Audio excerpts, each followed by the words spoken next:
have 5 locations, and each location has a rental department, and each location's rental department has a rental manager. And the rental manager obviously is responsible for that department, makes the decision or the recommendations for adding or replacing equipment, and is responsible for maintenance of that equipment because our standards are pretty high. We may have a little higher standards than some of our competitors do as far as how we maintain and present our equipment, as far as how neat and clean it is and how new it is. We don't like to rent the old equipment. We want to keep things rather new and fresh. And we've always used the rental department as a try before you buy. That's actually why we started our rental fleet, was so that our customers could try anything almost before they bought it. And we always felt like, again, if we did things right, if they got a good product, they were dealt with fairly, they were greeted properly, that they'd come back when the time came and either re-rent from us or buy that product when the time came.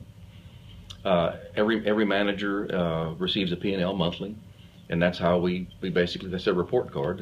I visit each store, I'd say on average of at least once every 2 weeks, maybe a little more often than that.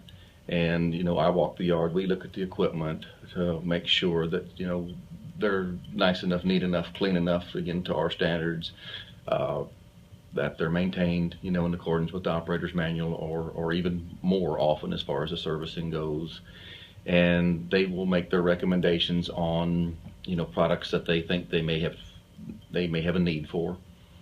Maybe it's a new product, maybe it's an addition to the fleet of 1 or 2 units because this one's always out, and then they can give me numbers and present their case to see that if it's feasible to add another unit to make that investment.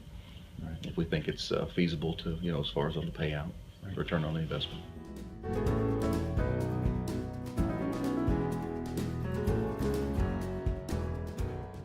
Yeah, sometimes when we sell a product a lot, then the rental manager say, hey, we're selling that quite a bit, or if I'm turning people down, hey, I don't have that product. Well, in this particular case, it was a product that we started selling. It was a brush cutter for one of our compact track loaders, and we had sold several of them. And the rental managers came and said, hey, I'd like to try one. And many times you just don't know until you try it.